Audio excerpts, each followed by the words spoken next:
Hey, I'm Eric Triplett, the Pond Digger, and today we're going to take you on a personalized pond tour. We're going to show you some pond design ideas that you can incorporate into an existing pond, or you can use on a pond that you're getting ready to build. We built this pond about 8 years ago, and it's always a crowd pleaser when we have our pond tours. But there's some specific things that we did here that sometimes people overlook, and they don't understand why they like it so much. So we're going to point those things out specifically today so you can use them in your own backyard. A neat thing about this pond is it's big. It takes up almost the entire area that they allocated for it.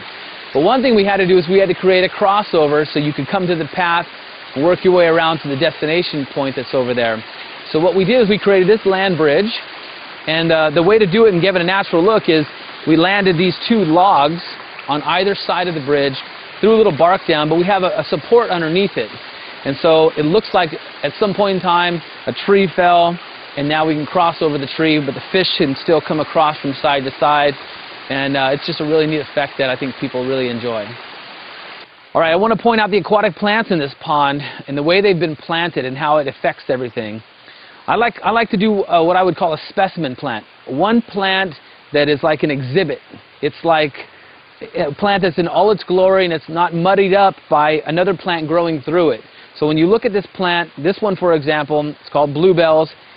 In the summertime, solid purple flowers all over it, and it just, when you look at it, it's just gorgeous. And it's not disrupted by another plant that's right next to it. And if you look around the pond, you'll see red with variegations, you'll see green variegated, you'll see soft leaves, you'll see violet stems.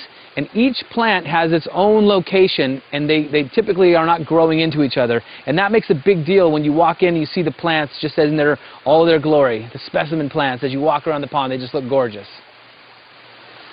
So one thing I want to point out about this water feature is we have a different kind of stone than we're typically using. This rock's called Cocoa Flats, and it's very angular. It's almost like a bunch of stepping stones. It's got a really rich earth tone color, and we've used this around the whole coping of the pond and in the waterfalls. Now below water level, we use a less expensive stone, the granite that you'll typically see from most contractors, and we use it below grade. It gets a little bit of algae growing on it. You can't really tell what the color is. Above grade, we use the Cocoa Flats, gives it a neat, interesting look, unlike most of the ponds in the area.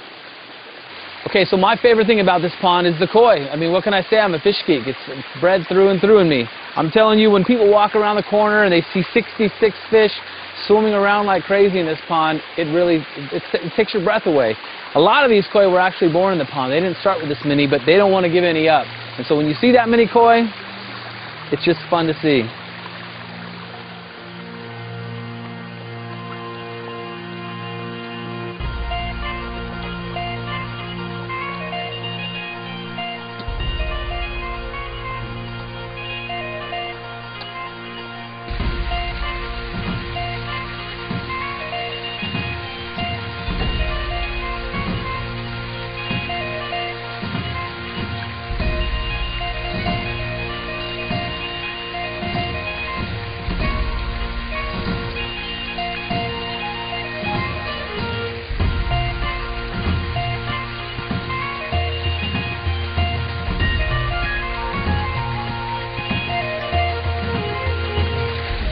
Well, that wraps up our little personal tour of this pond.